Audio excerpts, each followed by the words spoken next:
If you suffer from digestive issues like gas, bloating, cramping, even when you're eating healthy, nutritious foods, then you could probably benefit from a high-quality enzyme.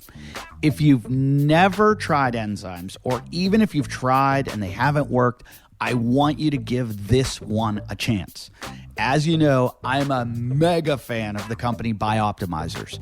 They're one of the few supplement companies who have the best formulations and use the highest quality ingredients, and their products work. I asked them if we could organize a great deal for all the WODcast listeners, and they over-delivered. Right now, you can get a bottle of Masszymes for free. For free. All you need to do is pay a small shipping fee, and there's no catch. There's no tricks, no forced continuity, nothing to cancel.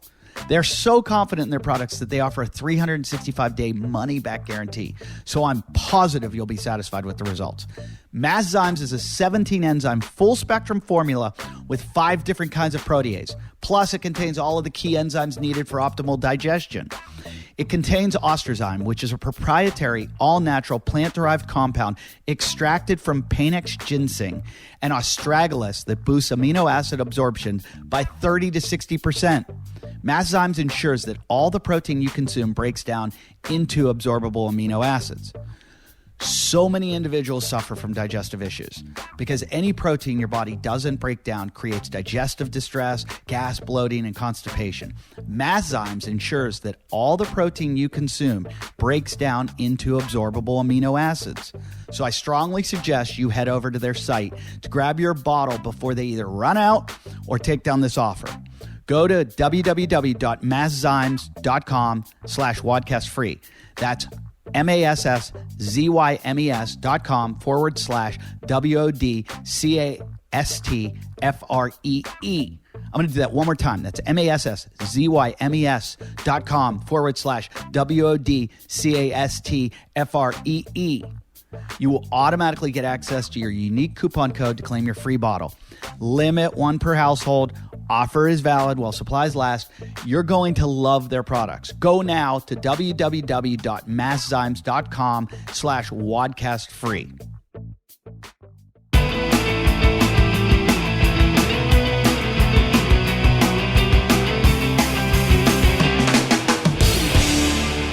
Hey guys, welcome to the WODcast podcast.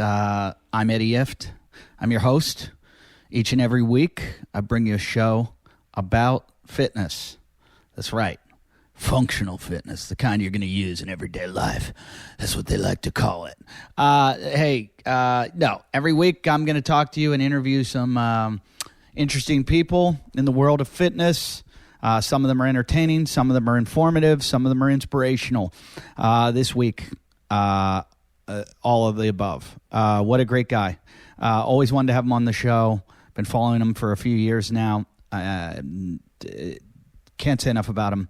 Logan Aldridge, who is an adaptive athlete. I don't even want to say adaptive because he's just a badass athlete. Not to take anything away from adaptive athletes because they are more impressive in a sense. But just this is not a disability or a handicap in any way with Logan. This is a guy who can do everything anyone can do, and he really proves it. And he's inspirational. Has a great attitude, has a great mindset, is a really nice guy, successful guy, just all-around awesome dude and amazing athlete. So glad to have him. And some other impressive things. How about, just wanted to mention, because I talked about Murph so much, there was a 17-year-old that broke the world record this week, completing it. And I believe he did like 16, almost 17 Murphs in 24 hours, which is just ridiculous. I mean, even doing one Murph in an hour is hard. So he did it 16.75 times, which I think, if I am not mistaken, that is, I'm going to try to give you the numbers on that, on how it breaks down, because I think here's what it is. That's 1,700 pull-ups, 3,400 push-ups, and 5,100 squats. He also ran 33 miles. So that's more than a marathon. The other part about this is the fact that he's 17 years old. That's just weird. what this kid's going to accomplish in life. Oh, my God. I'd love to know how the after effect was. If anyone knows him, put me in touch. I'd love to talk to him, find out if he got rhabdo from it. I don't know how you wouldn't. How he's recovering. I know I've talked to guys on the show that have done Murph for 24 hours. So it's just, I mean, look, when you're younger, you recover quicker, but that's just so impressive. Other stuff in the news, the Mayhem games were postponed. I'm going to talk to Rich Froning. I'm going to give him a call and try to get him on the show maybe next week. Who do I have coming up? I've got a couple guys coming up, so I'll try to schedule them in. I have so much to talk about. I want to thank you guys guys have been going to the Instagram page, or not the Instagram page, the podcast page, Apple iTunes podcasting, and really placing nice reviews. I appreciate that so much, and especially if you get a Myopux and a leopard claw, do us a favor, and as a thanks, go and give us. I mean, I thank you for the donation, but please follow up with a nice little review of the show. We love them, and they help us move up in the ratings.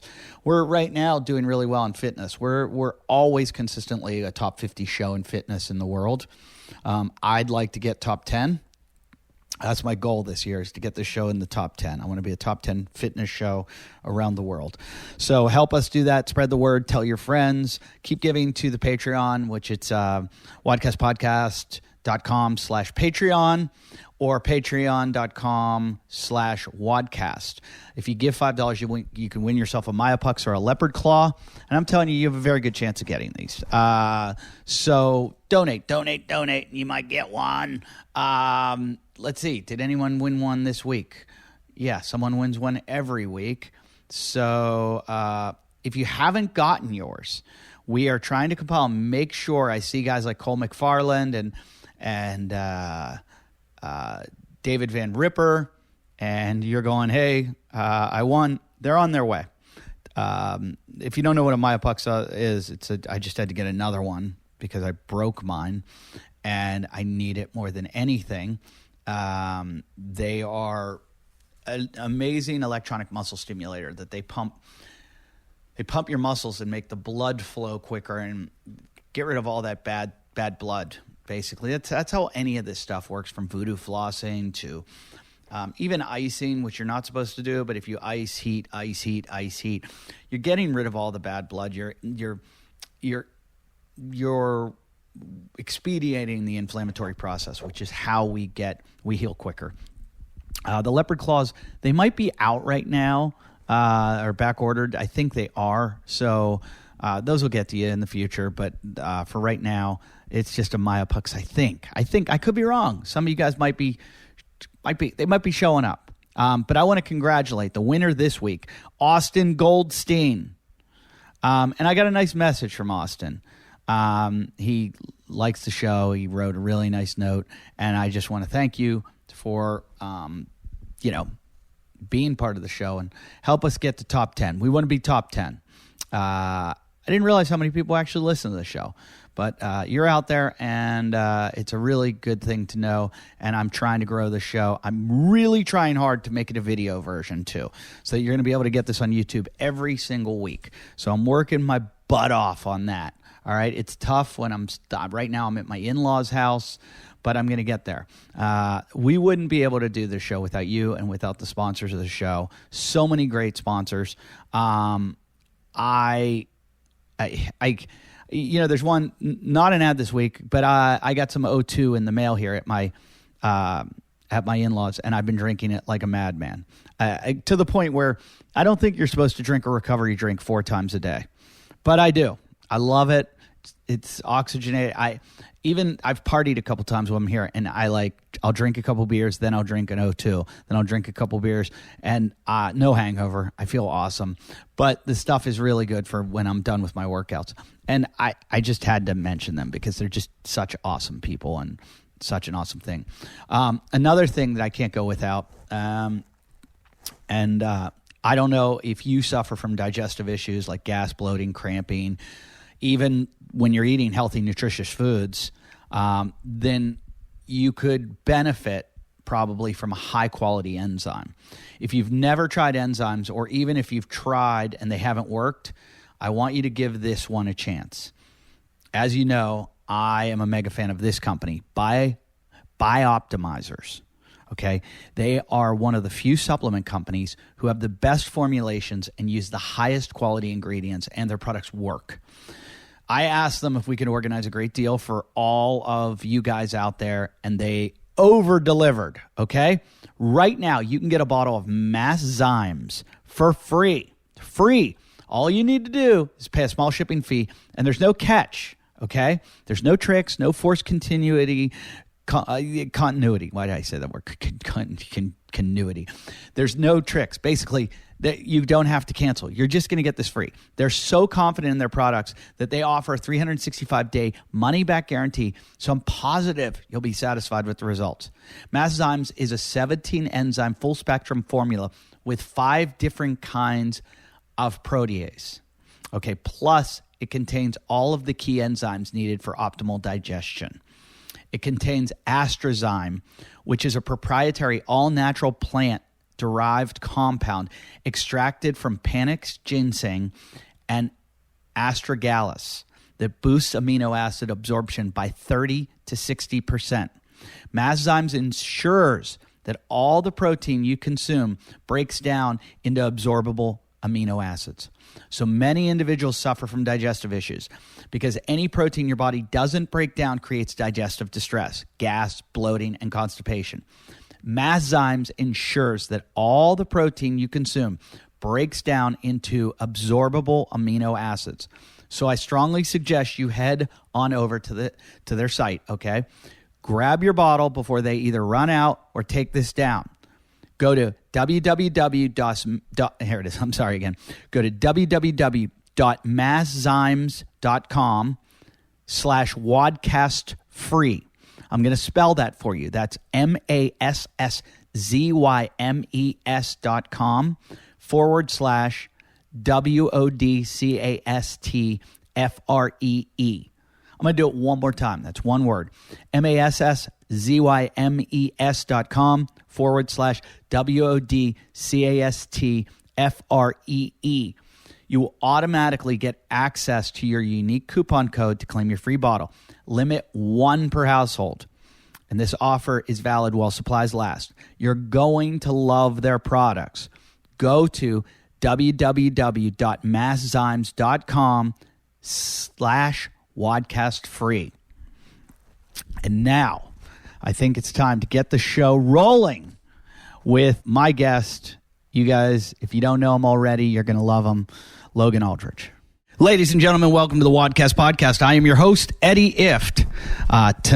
Today, whenever you're listening to this, guest is someone that I've been dying to meet for the longest time, and he's very elusive. He is he's hard to get a hold of. He was in California. He was right in my grasp. He had too many important things to do. And you can't hear me now? No, I said all over the place. He's shaking. I'm watching him. I'm like, what happened? And now I'm in his home state of North Carolina. I'm like an hour away from him, but yet we can't get near each other. Quarantined. Yeah. Or as they say in Pittsburgh, where I'm from, quarantine. Yin's got the COVID. Yin's better get quarantined. Yeah, laugh at us here, you rednecks from North Carolina. Ladies and gentlemen, that redneck I'm looking at is Logan Aldridge. Aldridge, right? Am I pronouncing it right? Yes, sir. That is a mountain name, Aldridge. What, are you from down the holler? Yeah, believe it or not. From my neighborhoods now, boy. What is your part of North Carolina that you guys are from? Born and raised in Raleigh, man. Oh, really? Well, that's big city. Yeah, big life, you know? Yeah. Well, I've got to tell you, I've been a huge fan for a long time. I use you as an example many times. Whenever somebody says to me, I can't work out, I get a bad back or my ankle hurts or something, I go, hey, pussy. I go, watch this. For those of you... I got to say something. First of all, it's an honor to be on here. I know you've been trying to track me down for a while. I have been just so gracious and appreciative of the opportunity to be on with you. But more importantly, and I got to say this, is a friend of mine, a colleague of mine has, I used to work for LifeAid beverage company. Oh, yeah.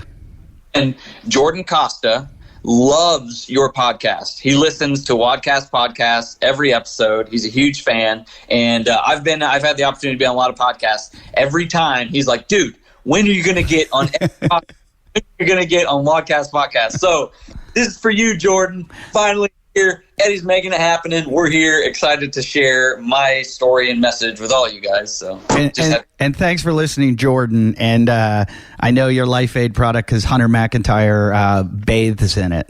I mean, I don't think he drinks anything else. No, that's right. Except for alcohol. But he'll probably put LifeAid in that. Okay, so for those of you who don't know, Logan is a badass CrossFitter. He's also an adaptive athlete. You are what do you call it when you are? Don't you have like a term for it?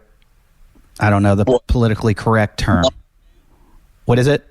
One-armed dude. Yeah, one-armed dude. That's how I would have put it. Yeah, that's it, man. And you do things like it's so funny. I was showing my brother-in-law, who's the most competitive man in the entire world, but he's not really good at anything. He's like that gym class superstar. Yeah, right. He's like the guy that would get a red card in soccer in gym class. And be pissed about it. Yeah, I was showing him. I said, who I was having on, and I was showing him to you, and he kept trying to say sports that he'd beat you in. And then I would show him one of your Instagram clips of you doing it better than he would. And he was like, he's like, no, lacrosse. I'm like, oh, look at this. And he's like, okay, I got him in jump rope. I'm like, nope, you don't. I'm like, how fast can you climb a rope? He's like, he can't climb a rope. I'm like, oh, yeah, he can, a lot better than you. And and then he also thinks he's a pretty good water skier. I'm like, oh, look at this, he wakeboards. My jam. You're just saying all the things that I love. Yeah. Well, I pretty much have seen you do almost every single sport. Here's the bad thing, and I'm praying that you can do this. He's actually really good at tennis. Oh yeah?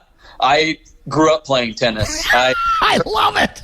I prefer table tennis. I am obsessed with ping pong, but actual tennis, I'm not too shabby at. I'm quite the mover on the court. I'll throw a couple aces his way. You better watch out. I'm coming. How do you serve? So I just lay it up. I put it in the triangle of the racket, toss that up, and then serve coming down. So it all comes from the same hand. Here's the thing. You are in 10,000 times better shape than he is, and he was good in high school. He was like on a doubles team with John Eisner or something. And you got to be it to be tennis, though. If you want to play, especially singles, you got to move, man. Okay, so it's awesome. I can't wait to rub this in his face. You don't know how happy this makes me. Yeah, that's funny. All right, so you pretty much have him in everything. That's it, man. I don't know. I don't know what's wrong with me. I'm the type of person that say I can't or say it's probably not possible, and I have to try. Like I have to. That's literally the what I say in my bio of my Instagram. I like trying two-arm things, and that's really it. Has there been anything that you've tried that you haven't gotten that you're like, I will get that? Oh man, for sure. Like, I'm not too good at fishing. Fishing kind of sucks, but there's like ways to fix that. I know there's like little contraptions and harnesses that I can have. I did a lot of deep sea fishing in college, but I find myself doing other parts of it than just the fishing, and instead of the two arms and the reeling it in. But no, not really. I mean, you think of anything and you just do it differently. Just figure out how to. Yeah, I've had to do that. I'm kind of adaptive because I'm an idiot. So I've had to adapt to like life, just being an ADD moron that can't sit and do anything for longer than 10 minutes.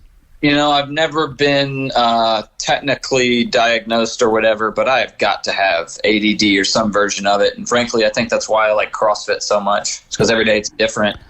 I don't know how people stick to a program.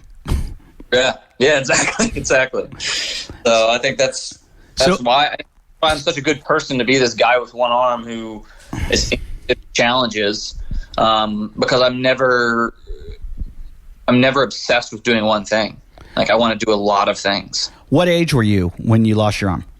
13 years old, scrawny, little punk. So it's not like you developed and then it happened. It happened as you were about to develop. Yeah. And, I was wakeboarding and I was 13, but I was a more mature 13-year-old, not in like developmentally, but of what I was doing with my free time at that age. Like I lost at wakeboarding, rope got wrapped around it, but I wasn't just like wakeboarding, just hanging out, with mom and dad, trying to carve back there in the water. No, like I wanted to become a professional wakeboarder. Mm-hmm. So I trained. Like, wakeboarding was on the weekends. We would ride at sunrise and at sunset when the water was calm. And it was like with a coach. I had a coach on the boat, and we were training, like trying to nail this trick. Once you nailed that one, you add it to your arsenal. You put that in a run, you add another trick. So it was competitive. Sure. I'm very, very competitive. And at that young age, I really thought that was going to be my life. And whatever I was going to do as I grew up, I thought I'd be a professional in something. I thought I would find something and dedicate myself to doing that, whether it was going to be lacrosse or wakeboarding or soccer, football, or sport, or maybe not even sport, who knows. But like, that's just the type of kid that I was. My attention needed to be directed to something, and when it was, I'd get tunnel vision and go all in on it. And I was doing that with wakeboarding, and then the accident happened. So was your dad or mom doing that with you, or was that just totally born into you, do you think? Yeah, good question. My parents were like recreationally competitive water skiers. Okay. My dad and my mom, when in his prime, back in his younger years, like not when I was alive, I wasn't seeing it, but I had pictures and I would look at him slalom skiing, and it would be so cool. So I was a bit encouraged in that way. Like I said, I live in Raleigh, but we got a lake house right on the North Carolina-Virginia border, and that's where I would spend all of my free time. What lake was that? Lake Gaston. Okay, I'm on Lake Norman right now. Yeah, okay. Yeah. Nice, man. I've done a lot of competitions there as well. But yeah, Lake Gaston is where we had a house, and that was where I was introduced to wakeboarding. I remember like the first time we got that property, and I went to the property, and just out in the cove was a guy riding and jumping wake to wake, and I was like 5 or 6 years old at that time, and my jaw just dropped. I was like, that is the coolest shit I've ever seen. Oh my God. Awesome. You could do that on the water. And at Lake Gaston at that time, 1999, I believe he was the world champion, lived there. His name was Michael Weddington. And so he had, obviously wakeboard boat sponsor and all this stuff. My mom went to him and bought our first wakeboard boat from the number one wakeboarder in the world. Wow. Contingency was, you got to give my kid a lesson. So I'm introduced. I realized this sport exists. What kind of boat was it? Dude, it was the sickest boat. Oh my God. It was Malibu wake setter that was camouflage. Wow. Mossy oak camo and white. Wow. Hey, I want to talk about my favorite food in the whole world, Eat the 80. Just had someone reach out to me, tell me that they are going through a challenge right now. They've got some health issues, and they were like, hey, I can't cook right now. I need healthy food. What do I do? And I said, the easiest thing in the whole world and the best tasting thing you'll ever get is Eat the 80. Okay? So I love it. I'd like to eat the 80, eat all the time. I would like to just keep eating 80, eat the 80. I took it across country with me. I ate it when I was camping. My wife would want to make these meals. I'm like, no, why cook? All you do is put this thing in the microwave. We didn't have a microwave. So, you know what we did? We just put it on the stove and cooked it up. Took a few minutes there. Takes a few minutes in the microwave. And if you want to go to their site, check it. Just while I'm talking right now, get on your computer and go on to eatthE80.com and look at their meals. Their meals are absolutely delicious. The best food. I was talking to my sister, who's like a culinary expert. She went to the French culinary school, and I was telling her about it.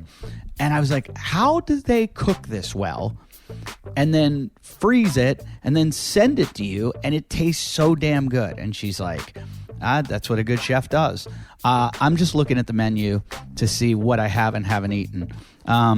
I haven't had a lot of these because there are so many different choices. I'm looking at ones I want. I want the buffalo chicken stuffed sweet potato with broccoli and ranch dressing. I'm just going to say these things, and CrossFitters are usually really into food because you care about your diet so much, so you like good, healthy food. As I say this, I know your mouth's going to water, and you're going to be like, oh my God, I got to get that. I've mentioned before my favorite, maybe second favorite, is the classic style meatloaf with carrot, French fries, and roasted broccoli. But I'm going to look at some that I want to try. Oh yeah, number one, chicken and dumplings. That's my favorite. There's a Greek power bowl. I haven't had that. Vegetable lasagna. Homestyle pot roast. Oh, that's coming down. I'm ordering that one today. Spinach, sweet potato, and beef scramble. Such a good breakfast. Just throw that in. You can eat it anytime, but it's so good. So check them out at Eat the 80. The boxes are delivered via 2-day shipping to ensure freshness. I just want to say one thing that's really important. Their kitchen is so super clean, especially because of COVID. I mean, they follow every local, state, and federal law, but they go above and beyond what they have to. They show you on their website how to recycle the packaging they send you, because they send you to make sure it's like all fresh and chilled when it gets to you. So they show you how to do that. Their menu's 100% gluten-free. They got many Whole30 options as well as vegan, keto, and macro balanced, and all the animal protein. Very important. It's ethically sourced. They're going to give you, if you're a gym owner, get this stuff and get your clients on it, and they're going to give you money back if you're a gym owner. Go to info@eatthe80.com to ask them about that to get your 10% reward. I think basically whatever your clients order, you get a 10% kickback for food for yourself. So if you got all your clients on it, you might be eating free for a while. How about that? So check that out. They've got a coupon code for any WODcast listeners. If you want to sign up now and get your first 2 orders, they're going to give you $20 off your first 2 orders. So that's $40 off. Just put in WOD40, WOD40 at checkout. Okay, that way they know we sent you there too. Go get it, and trust me on how damn good. Oh, by the way, get the gluten-free brownies. Yeah, so go to eatthe80.com, eatthe80.com. I wish I could walk my computer out to the end of the dock right now and show you my neighbor's Malibu wake setter. Oh, yeah, dude. We've had many. We were Malibu loyalists after that, and my accident happened on a Malibu wake setter. Malibu heard about it, and Malibu hooked us up with, back then in 2005, their brand new VLX wake setter. I got to custom design it and do all this stuff. And those are like what, $130,000 or something? Yeah, now, you want to get a new wakeboard boat now? You're spending every bit $150K. Yeah, they're free on the water. Yeah, it's amazing. Yeah. So the rope wrapped around it. I was going to say, when you said a wakeboard, I was going to be like, not a shark, right? Not a crocodile, maybe a prop. I've definitely said those things before in the past. Yeah. Gotta have with it, but it was freak accident. Freak in the sense that, like, not like what people think. Oh, boating accident. Oh shit, a boat probably ran over you or something like crazy. But no, not at all. Like super unpredictable in the sense that I'd finished wakeboarding, so I'm standing on the back of the boat. And any listeners who are familiar with ski boats, wakeboard boats, you have this tower that the rope is connected to, and then the rope just goes out the back, and the skier holds onto it.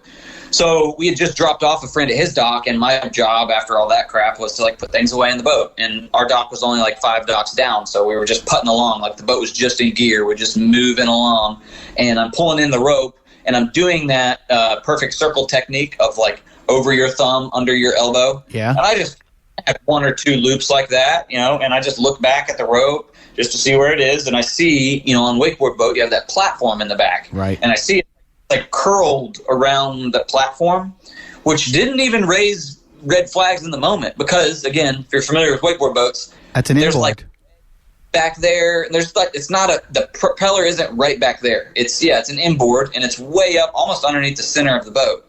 So even with it curled back in the back, I was like, oh, it's probably caught on like the wedge or something, which sometimes happen when you're being a little careless. And so as soon as I noticed that and how I was holding 2 loops, and then this rope, granted, you have to understand wakeboard ropes, zero elasticity. Like you don't want elasticity like you do tubing rope or like a ski rope. And this specific rope was as close to cable as you could be. It was literally in a thin plastic material, had a plastic sheath on it, so it like acted like a cable. So I had just a couple loops, and I looked back and I was like, Dad, rope's underneath the boat again. And right when I said that, it got close enough and just caught the propeller. And again, we were just putting along. We weren't like cruising at 20 or anything. We were just putting along. But that propeller is under there spinning at 1,000 RPMs, you know. So it was enough to coil it really quickly in the propeller and for it to like just basically like break my thumb, like slip off my thumb and just cinch down. That loop I had just cinched down above my elbow, around my bicep, tricep, and, you know, that flesh and muscle and all that. And it just cinched like really tight. And it didn't like pop my arm off, but it just cinched really tight and then released. And so when it cinched really tight, it got so freaking tight, it just like butter cut through flesh, muscles, tendons, down to the bone. So then it went from being this big loop over my thumb under my elbow to just zip down to just right around my humerus, my bone. And, you know, 13 years old, standing there, just feel a little like a jerk, and then I'm still just standing there, and my arm just went from like this to just like being like that. And I'm looking at it, and I'm like, what in the world? Like, it didn't even hurt. It just was like a little bit of a jerk, and I was like, oh, that was weird. And then I go to like pick my arm back up to grab the rope, and I'm like, oh, my arm won't move. And I'm like, oh, the rope is like inside of my arm. And at this moment, my dad, you know, 4 feet away at the cockpit of the boat, is like, oh shit, steps over. He unwinds that rope, and when he does that, oh my God, that was like Quentin Tarantino movie. There's blood everywhere. It was insane, dude. Like, I try to not exaggerate this point. Like, it was literally, because you have the artery comes sure. Your heart pumps right into your left arm. Not your right arm, but directly into your left arm. That's where it goes. And I just severed that artery completely. So when he unwound that, it was like a freaking 21-foot Malibu VLX wake setter, all white with some red trim, was immediately red. The entire boat was red. Sure. Did you go into shock? No. Surprising. Crazy. With all that blood loss. Made no sense. No hypovolemic shock. Insane amount of blood loss. Should have been every bit of unconscious. Frankly, how much blood did they have to give you? Do you know? I don't know. I've never. I just know a lot. Yeah. So I wasn't supposed to be conscious. It's fathomable that I would have been alive still, but I shouldn't have been conscious. Because the only reason I was alive is because Dad unwound it, ripped his shirt off, wrapped it around it, literally pulled it as tight as he physically. So he did the tourniquet after he took the tourniquit off. Yeah. Yes. And if you hadn't done that, you'd have bled out in 2 minutes. Yeah, but I mean, I was a sort of a first responder. I was a ocean lifeguard and a ski patrol, and I dealt with a lot of situations where lots of bleeding with ski patrol, like really gory accidents, and you never want to tie a tourniquet unless you absolutely have to, because you can lose the limb from it. So, but like in your situation, you don't want to untie that because all that blood is going to come out, and then you're not going to be able to stop it unless you can get to the hospital. How far were you from a hospital? See, this is the craziest part of it all. Had this accident happened in the last 5 years, like, we'd totally still have the arm. Yeah. So where things change, like that happens. We are at Lake Gaston, which is really only an hour and a half from Raleigh, Chapel Hill, major hospitals, Duke, UNC, and such. But in the heat of the moment, in the chaos of it all, we get to the dock. It's a Saturday in the middle of the summer.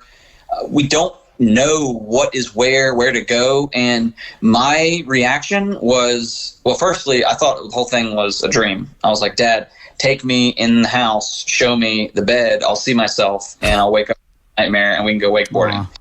And he was like, I don't think that's not how it's going to go. But he's like, if you need to know that this is real, this is real. And so he showed me, and that's when it was like, oh man. And that's when I started to like think about the reality of the situation. And for some reason, and I don't regret this, it just is what it is. For some reason, I didn't want to leave. I said, let's wait here at the house for an ambulance to pick me up. So we waited. It took an ambulance an hour and a half to get. Oh my God. Yes, Saturday, voluntary crew from the local Virginia Community Hospital. They did their best, but it took them an hour and a half to get. Yeah. And they brought me back to that hospital, which was not at all a level 1 trauma hospital. So ambulance, bring me in just enough to say, okay, he's stable-ish, but like we can't do anything with him here. So they called Duke and UNC. Duke says, oh, we could get out there in like 30 minutes or so. UNC says, we got our Tar Heel 1 medevac helicopter in the air. Here are the coordinates you need to go to. They're 5 minutes away from where your hospital is. Hospital didn't have a helicopter pad. So they drive me to this field, like a cornfield. This was actually the coolest part of the whole story. And back in the ambulance, and they bring me out on the stretcher. And it's beginning to be like sundown at this point, and I just see this freaking badass helicopter come like nose diving in, turn around, flatten out, and just land in this field. And I remember grinning, looking at the nurses, but is that for me? And they're like, yeah.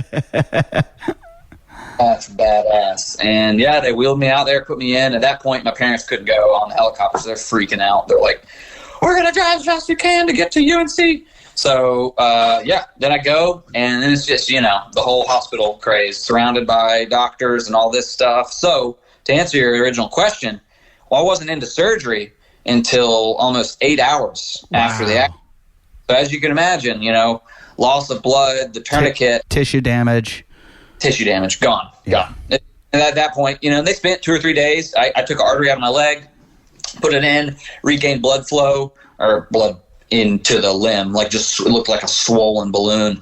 And we checked it, we monitored it with ultrasound and all this stuff to see if it was going to, magically, just miraculously accept the blood flow and start pulsing and pumping. And it never happened. So then, if we don't cut this off now, you might like gangrene and everything else. Just gotta go. And it was a decision. It wasn't a forced. And not a decision by me, but from my parents. They were like, we can continue down this route, but the likelihood of gangrene is very high.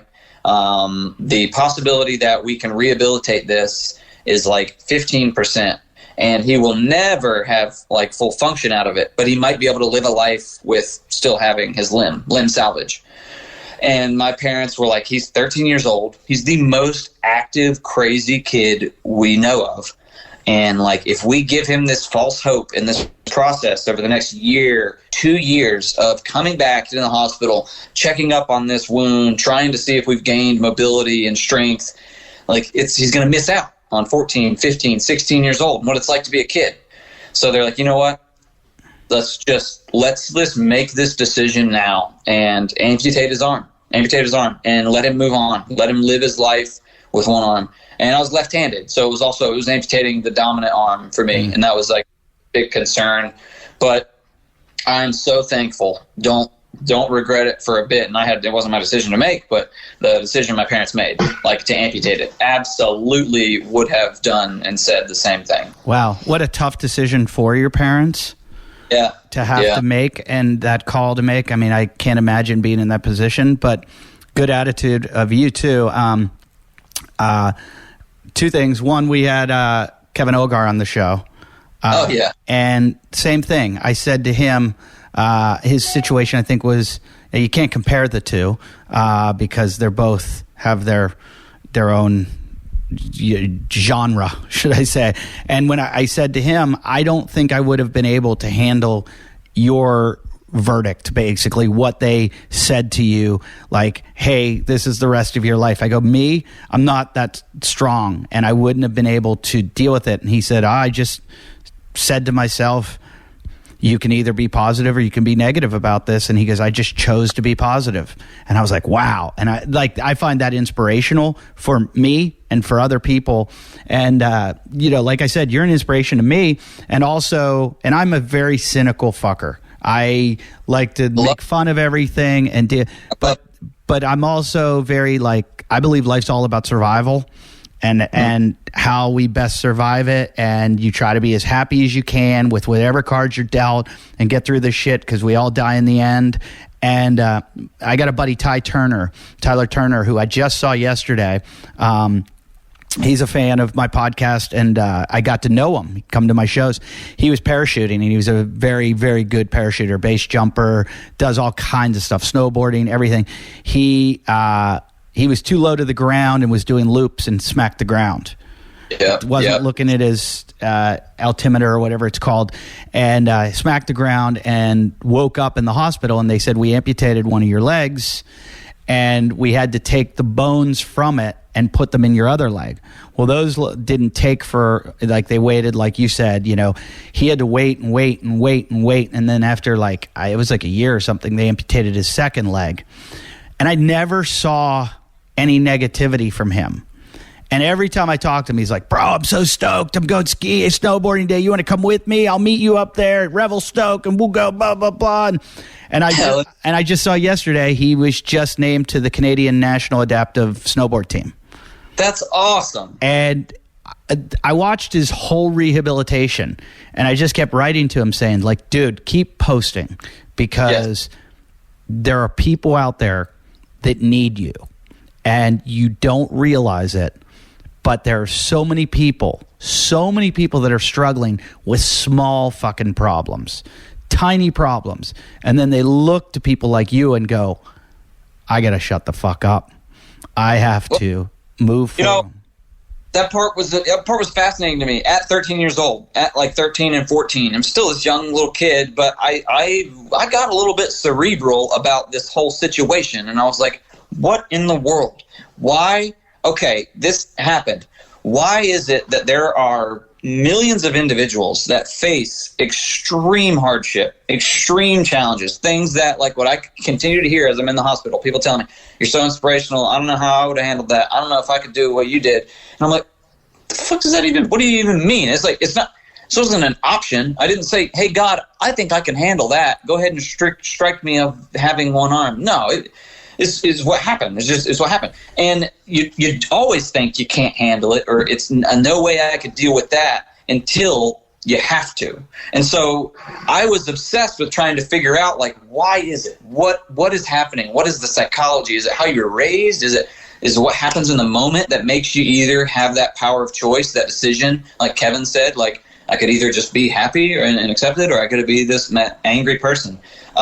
And when I reflect and look back at my experience, one part I missed out that is critical to my story and how I am today, the reason I am how I am today, is in that ambulance.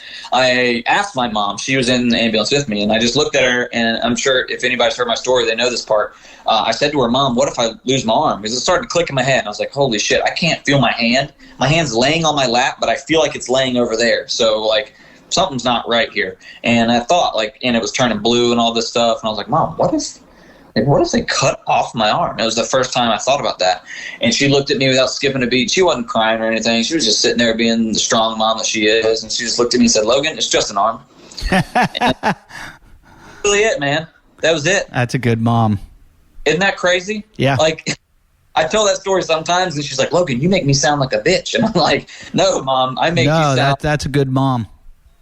That you should have been and that you are and were in that moment. Because those words, those few words, immediately triggered a different part of my brain to start working.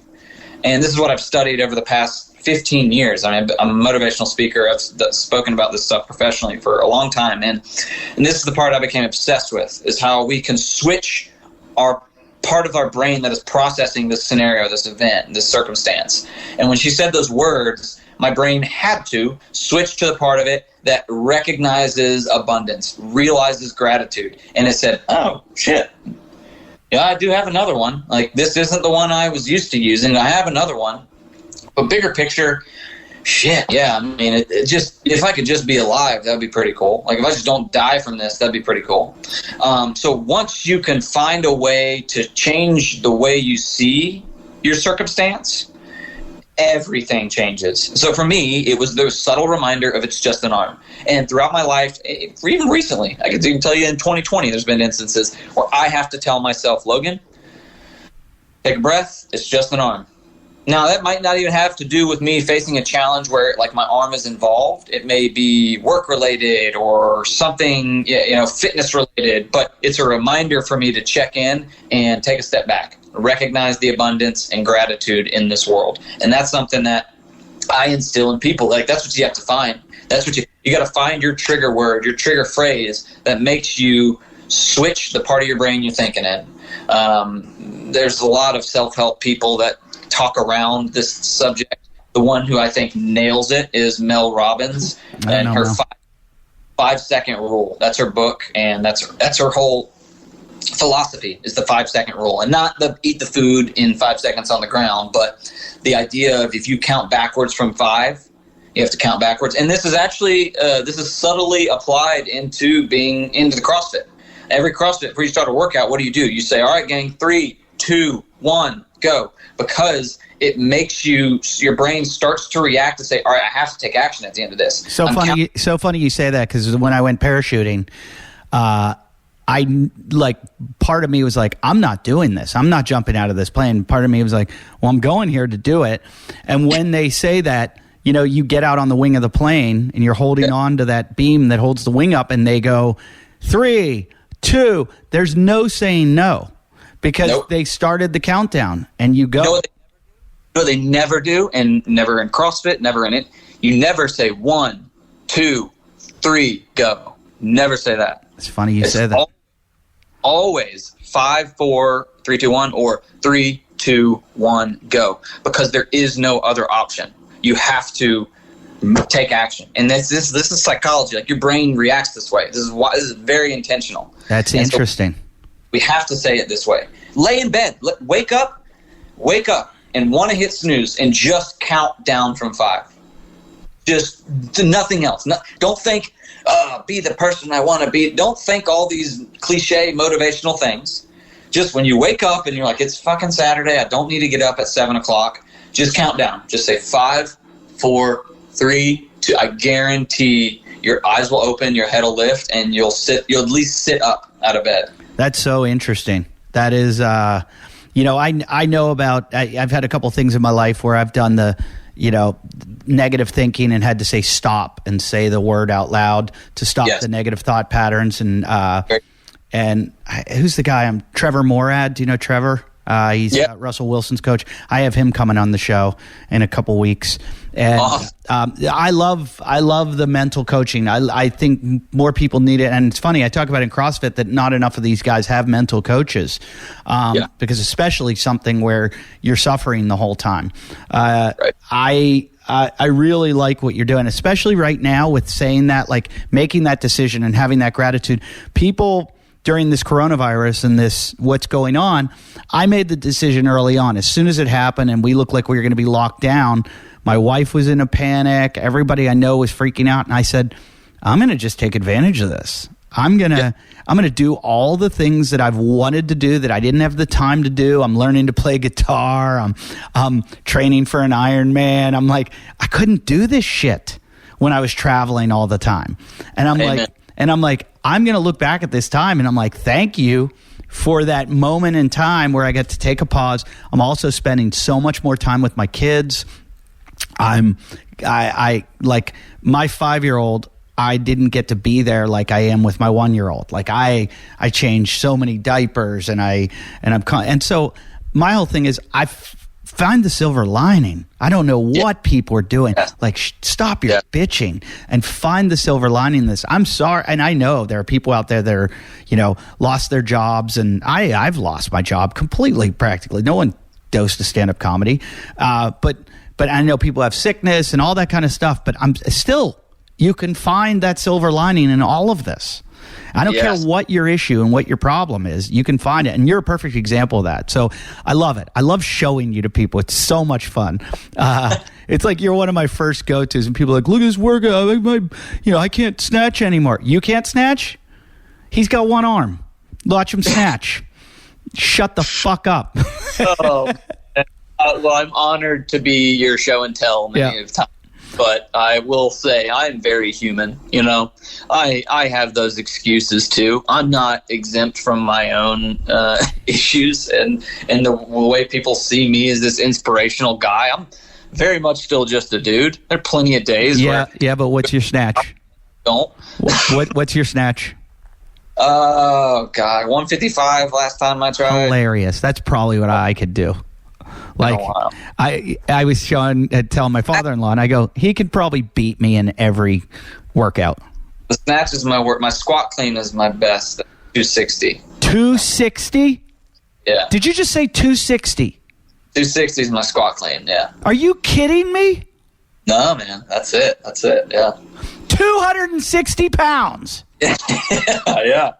Grab that bar in the middle. Frickin' stand. I deadlift. My PR deadlift's 500, so I can pull a lot of weight, and I weigh 160. So I'm a small guy. Like I'm a light guy, but I don't know why. I don't know, genetics, I guess. I'm blessed with having fast twitch. I'm a strength. Strong hamstrings too. Yes, I guess that makes sense. 260 and a 500-pound deadlift. Yeah, that's outstanding. How do you do a thruster?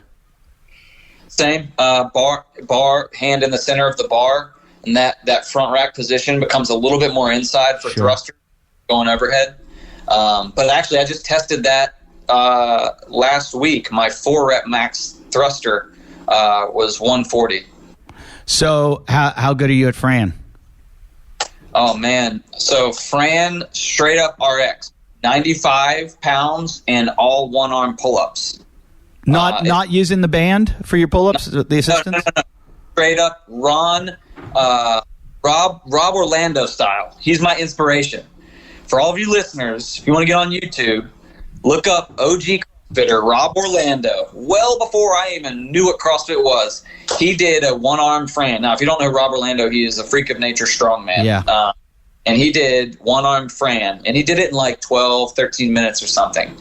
That was one of the first videos I ever saw when I was interested in CrossFit. How long have you been doing it, by the way? Oh, gosh. 5 years. Okay. And so I became obsessed with Fran. So my straight-up RX, 95 pounds on the bar, one-arm pull-ups, Fran time is like right under sub 10. Jeez. So I had to make sure I beat Rob in my attempt. And I did, and so I could check that box. No hard feelings, Rob. You're amazing. You're way stronger than me. But my adapted Fran, if you want to instill a little educational experience for the listeners here, my adapted Fran, I'm doing a single point of contact. I'll still use the barbell. I'll reduce the load from 95 to 75. We believe that is an appropriate weight reduction that mimics the stimulus an able-bodied individual feels at 95 pounds with a similar amount of fitness that I would have if I had two arms. So we reduce the weight slightly. I'm not going to lie. I wish it was a little bit more reduced than that. But if any true fitness person knows, just reducing the weight doesn't actually make it easier. It means you have to go faster. Exactly.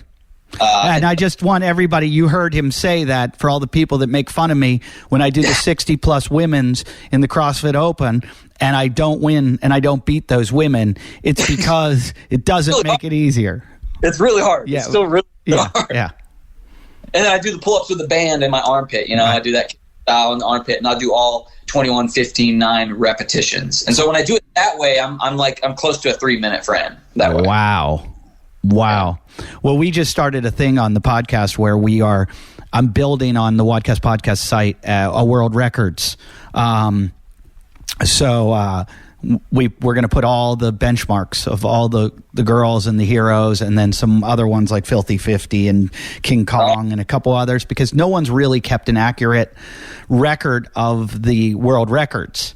And I've been blown away by some of them that I'm finding. I found a guy today that did a 154 Fran.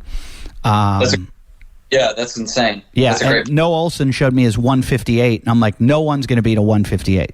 And the the 17-year-old kid that Sports Center featured a couple days ago. The one that did Murph like 16 times or something? Yeah, 16 and a half Murphs in 24 hours. Yeah, it was.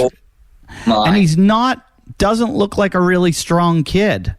No, he's just young, so he can recover, and he can just keep going. Ridiculous. And he's probably an incredible athlete. Ridiculous. With the vest, he did 16 and a half times. Yeah, that's really cool that you're doing that. I think that's a great idea. Do you do Murph every year? Yep. This year I did it straight up RX, wore the vest, unpartitioned. You're making me feel like such a pussy. In 1 minute. I have a bum elbow. I'm sitting here whining about my elbow, so I had to sub out and do sit-ups this year. Well, hey, that's okay. That's okay. No, it's not. Now that I know that you did it with the vest, next year I promise I'll do it with the vest on. I'm gonna get the rest, man. That's what I say. Adopted from Tony Horton. You know. How did you do in Murph this year? 1 hour and 1 minute. Wow, with the vest. That's incredible. Straight through. Now, I didn't do 2 years ago. I did do all one-arm push-ups and all one-arm pull-ups with the weighted vest, and that took me nearly 2 hours. Yeah. This time I did it with the band. I still wore the vest. I did the band on the armpit like I would with pull-ups, and I did a band kind of on my residual limb humerus for the push-ups. I gotcha. And I do this. I try to do this as fairly as possible. Like I'm not using the thickest. Yeah, I know. I don't think you're the kind of guy that takes shortcuts. Do push-ups, right? Yeah, I really, and that's the whole premise behind what we do at the Adaptive Training Academy. It's like we're doing this stuff to mimic stimulus. We're not just coming up with stuff and being like, oh, that looks like they're trying as hard as they're trying. No, like we gauge some data and get some responses to understand and have a bit of a formula to make sure there is an opportunity for an RX for somebody who has needs to customize the workout. Well, so now we know you have a massive deadlift and an incredible squat clean. What other things are your strong points? Rope climb. I saw your rope climb. It's ridiculous. My biggest question is, how long can I go? Like, I want someone to make like 100-foot rope, and I want to know if I can get to the top of it. What's the highest rope you've climbed? Like a 25-foot rope. Yeah, I climbed like one of those at a gym in Las Vegas, a 30-foot rope. Yeah. Max effort. And it was terrifying. It was very scary. I was at the top going, why did I do this? It's very but I want to. Like, I love that. Well, for me watching you on the rope, you obviously use your legs, you do lock the feet, and then you lunge up it. Do you lean into the rope? How do you keep your balance? Once my feet are locked, I pull. It's a hamstring. It's like a hamstring work for me. So once my feet are locked as high as I can get them, I curl my hamstrings to get that center rope as close to my groin as possible, so that it's not hand over, like everybody else, hand over hand up the rope, straightening. It's more of like a sliding the hand right up. Okay. And take relief off of my. Let me describe to the listener that can't see Logan. Yeah, he looked like he was just masturbating. Well, he looked like he was just jerking a cock. That's how he gets up the rope. Imagine that, and there you go. You got rope. Yeah. So now we know why you're good at that. Okay. That's right. So, 24/7. Okay, so rope climbs you're really good at. I've seen everybody go to Logan's. Everybody knows you by now. That's why I felt so shitty. You've been on every other podcast but mine. If you go to his Instagram, there's videos of all these things. If you want to really feel badly about your own CrossFitting, go to, what is it? Is it Logan Aldridge? Aldridge Logan. Aldridge Logan. How do you spell Aldridge? Aldridge. Yeah. So go just like look at some of these videos and then let it inspire you or let it make you quit CrossFit, because you can never be half the man that this man is. And he has half the arms you have. Most people are 1.25 the man I am. Yeah. All right. So what are your weaknesses? Obviously, like one-arm push-ups, you're good at them, but I mean, push-ups, it's got to crush you. I hold the Guinness World Record for those. How many? It's a little bit different than just a one-arm push-up. It's max one-arm, one-leg push-ups in 1 minute. And I hold the record for 26, which I'm very embarrassed by because they did not clarify that I could rest in the middle of the set and return. Oh. So broken in like 32 seconds. And then I couldn't do another one because I was fried. And the judge was like, hey, you could have taken a rest and tried a few more. I was like, oh, well, let's do it again. Let's do it again. He was like, no, that's it. That's all. You get one attempt. Were you at that event where they were trying to break, like Reebok wanted to break like the many world records? Yeah. Yes, I was. Yeah, that was so crazy, man. I was like, I was pretty new, a couple of years into being this one-arm CrossFitter, and I just got hired by Life Aid. I just joined Life Aid as their East Coast sales manager. And like the week after, I went out to California and got all my training, came back home, and then Reebok hits me up. And they're like, hey, this Wednesday, can we fly you to New York City? And then Thursday, can you participate with Scott Panchak and Sarah Sigmund's daughter, or Annie Thor's daughter, and all these other athletes in this Guinness World Record thing? And I was like, oh my God. I was like, this is, dream come true, like total shell shock. And I'm like, what?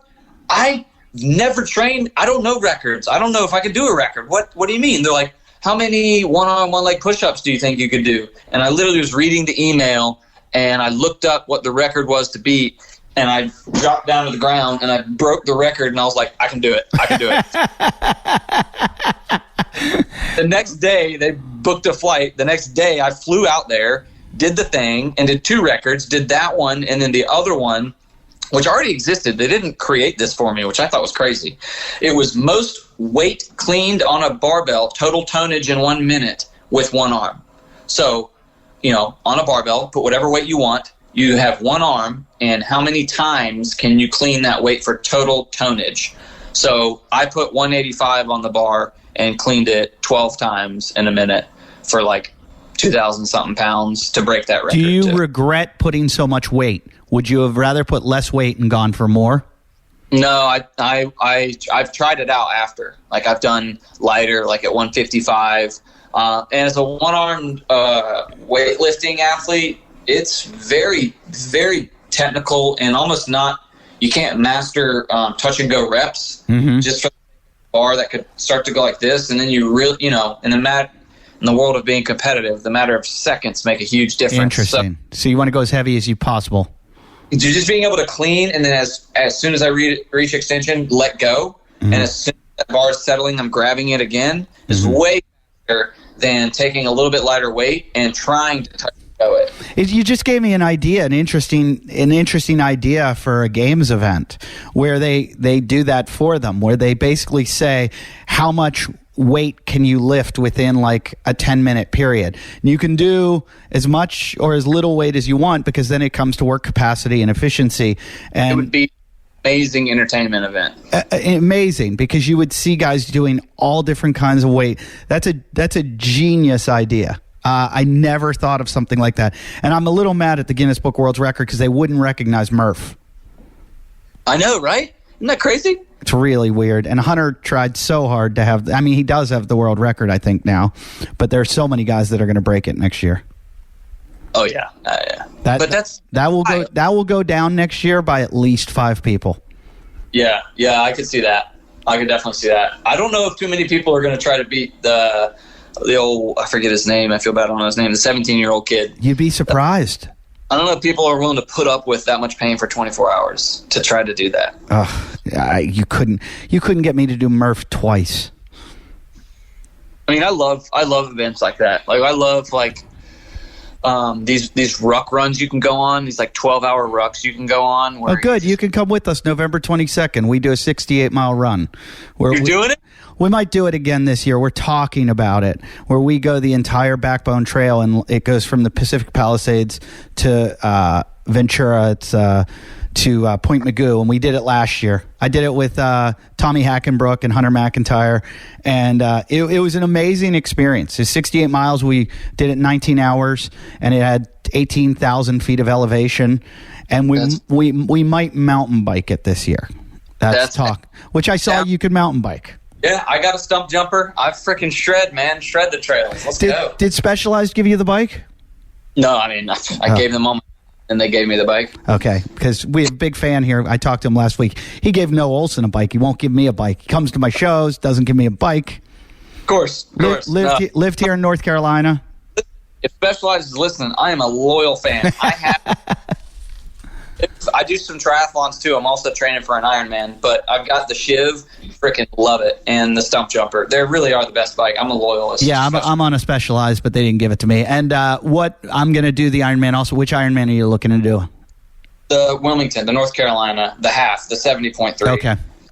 My fiance did that one last year, and it looked like that's where you want to enter. That's how you want to try your first, because it's very flat. Your swimming looks very, very grueling. Like it looks like it requires so much energy.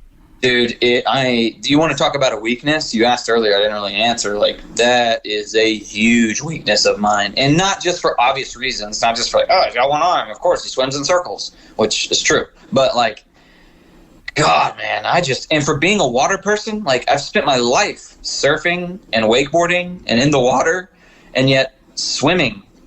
It's like by training and becoming this more lean, muscular athlete, I just lost the ability to be comfortable in the water. And I really do. So what do you do? Do you do kind of like a butterfly stroke with a freestyle kick? I do more of a breaststroke with a freestyle kick. Okay.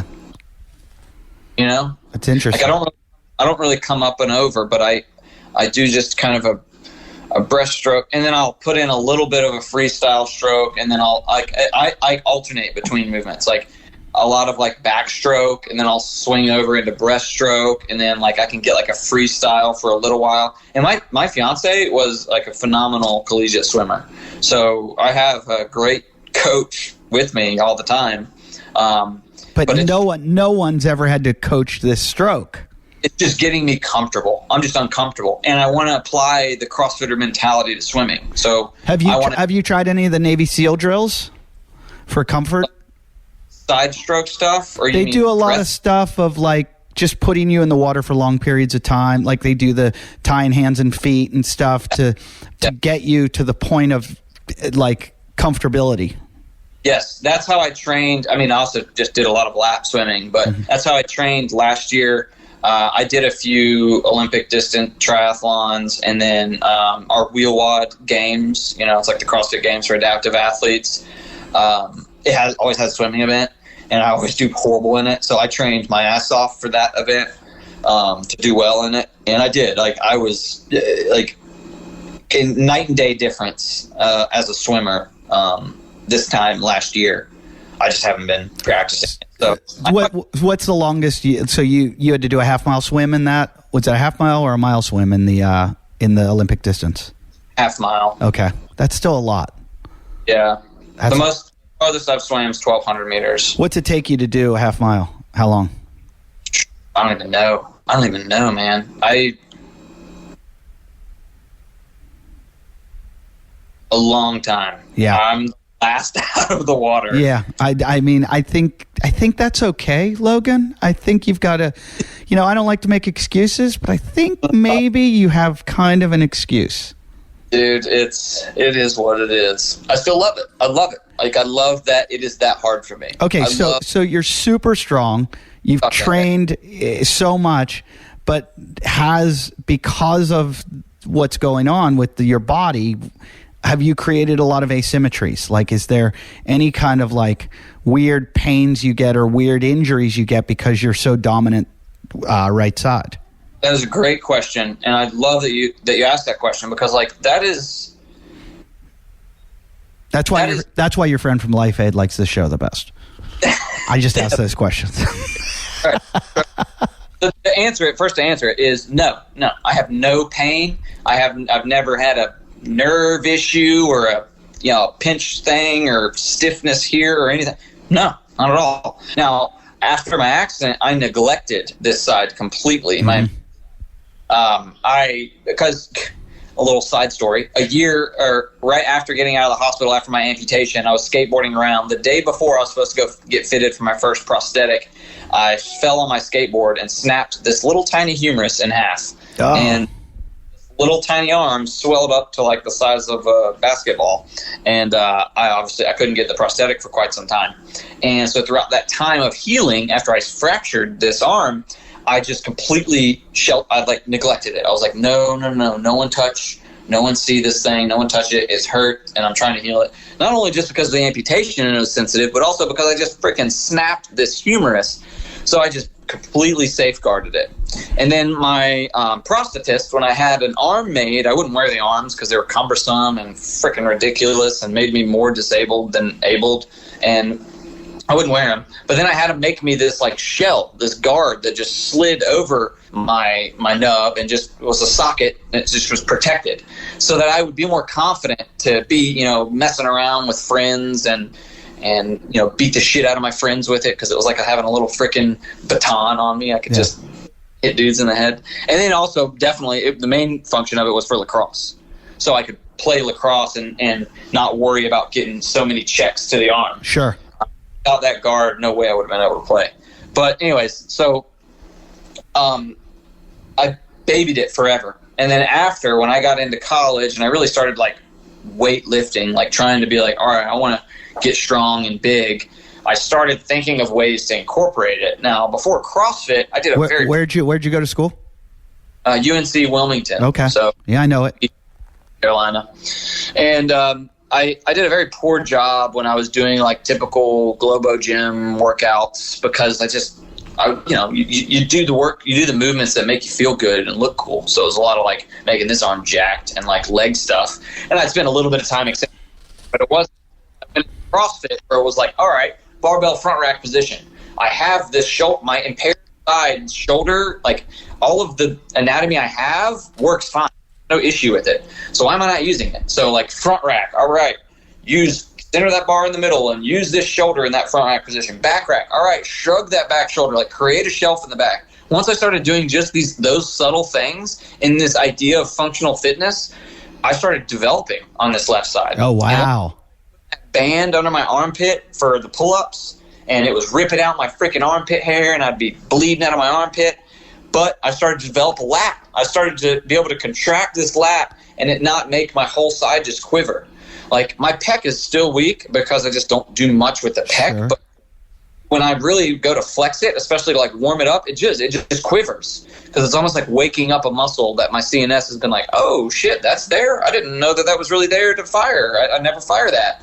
And so it's through functional fitness that I've become this advocate and a test subject of like, developing this side, my impaired side, without trying to develop my impaired side. Like, that's the coolest part of it. The idea is to do with all of your body. It makes so much sense because you're basically telling everyone if you use proper technique, it's going to do so much more for you than just keep you into, like, it's going to develop your body. Like front squatting. Front squatting can develop your shoulders and your pecs and your traps and your back, believe it or not.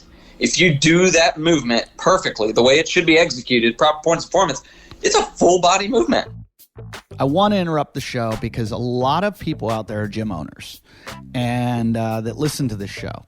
I've met a lot of you. I've talked to a lot of you. And if you're not using WODify, you're crazy. We are sponsored by WODify, and in my opinion, it's the answer to all your problems. It is the best all-in-one gym management software. If you're not using it in your CrossFit box, you're out of your mind. Go to wodify.com/WODcast. You're going to get 20% off WODify Core for 1 year. They've got a whole bunch of different products. WODify Core is the one that they are giving you 20% off, okay? And some of their sites, all of their stuff is great. And they work with the top people in the business, from Jason Khalipa, Pat Barber, Miranda, and Julian Alcaraz, everyone, guys, the people I have as guests on my show are the top people in CrossFit, and they all use it. Everyone I talk to uses it. Like I said, it's an all-in-one gym management software. There's all different kinds. There's Wodify Perform, which that's the one that brought you the original digital whiteboard, and over 230 million performances have been logged on there. How about that? It's going to promote engagement. It's going to improve attendance. It's going to keep your clients motivated. I've been to gyms that use it, and they seem to work just to be a more profitable gym, if you ask me. And also just everything is better about the gym. So I've been to gyms that don't use them. Sorry, guys. I know you're going, hey, maybe we don't need to spend that money. Yeah, you do, because your gym doesn't have it together. They have sites, Wodify Sites, which is a fully integrated website for your gym. So it puts the website together for a limited time. There's no setup fee for that one. They've got WOD Marketplace, and this does programming, expert programming. It automatically uploads to your Wodify Core account. You save hours a week. No more programming workouts and entry data. It does it all for you. Give your coaches the tools to succeed, become experts themselves, and you can use all the different programming, any of the others like NC Fit, Deca Comp, Box Programming, Warm Up and Workout, best hour of their day, and also Wodify Pulse. Wodify Pulse, I've used this at a few gyms. It's amazing. It's group heart rate monitoring, automatically integrated and displayed on the Wodify kiosk. So while you're working out, you can look up while you're working out, check out your heart rate, see how you're doing against other people, see if you're pushing too hard or not going hard enough. With that, you're going to increase your member retention, you're going to build an engaged community, and you're going to increase motivation for your members. It also is a way to add an additional revenue stream to your gym. Okay, so check them out. 20% off your first year of Wodify Core if you mention WODcast Podcast on your intro demo call. Visit wodify.com/WODcast for more information. Do it now. How'd you find CrossFit? And just in college, I went to one, CrossFit Coastal at the time in Wilmington. I did like 1 or 2 Saturday workouts there. Always just knew. I've always been into fitness. I've always been into sports and fitness, whether it was wakeboarding, lacrosse, or whatnot. And when CrossFit was first out, in early 2010 time, I knew what it was, but I just wasn't like, oh, that's what I'm going to do. Honestly, in college, I was just like, that is working out so hard and feel like you're going to throw up. I was like, that is just not fun because I know I'm going to drink beer tonight. Yeah. And I was partying in college. I was having a hell of a time, but also wanted to just get huge. I didn't want to get fit, and I've never been overweight. So, I didn't have an issue with I'd like to get a 6-pack. No, I've always been fit looking. So I was just like, I'm gonna party and I'm gonna get huge, And so I was like, why do people go suffer so long in these CrossFit workouts? You just want to throw up. Yeah. But when I graduate and go to, and I was one of the lucky to get an awesome job back in Raleigh working in IT. I originally worked at Red Hat, and I saw what this life was about to be like. I was going to go to work, sit in this cubicle, work for an awesome company, but sit in this cubicle, go home, go to the Y or some gym, whatever, near my house, and put in headphones, do my deal, whatever it is, and then go home. And I was like, and I'm not even I'm social, but I'm not this insane extrovert. But even I was like, well, I can't do this. I'm gonna know nobody. And I'm running on the track. I want to know what are you doing today? What are you about to do to work out? You look fit. And none of that was happening. So that's when it clicked for me. I was like, that's probably why people go to CrossFit gyms. You become a part of this tribe thing. And everybody talks about drinking the Kool-Aid and being a part of this cult. I was like, I don't care. It's all fitness. So let me go try. So I went and tried, and it was way more emotional for me than I thought, in the sense of I'd been this professional motivational speaker since I was 14 years old. I've been traveling the country on speaking tours at businesses and schools and sports teams and all this, sharing this message of exceeding expectations and attitude is everything and get comfortable being uncomfortable. That's how we grow and learn and develop.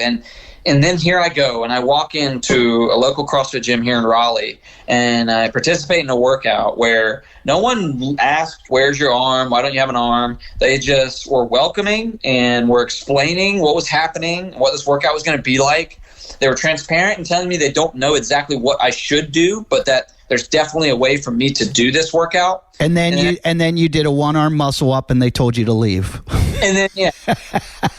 And everyone in the workout, and I was like, why are you guys so slow? And did you beat them? No. I didn't come in last, but I did pretty good. I remember it, first workout. I did pretty good. I feel like people have one of two stories. They have either they went in their first time and they got their ass kicked so bad. And I usually hear that from the more successful guys, like the top end guys, where they're like, I went in, it took me a half hour to do Fran or something, and I was like, I'm going back tomorrow. Or you hear the story where they went in and they just like, and I did, it was Helen, and I ended up doing it in 6 minutes. And I was, that was it. From there on in, I was a CrossFitter. No, for me, it was a massive range of ability in the class, and everyone was cheered and finished with the same amount of pride as the stud athletes in the group.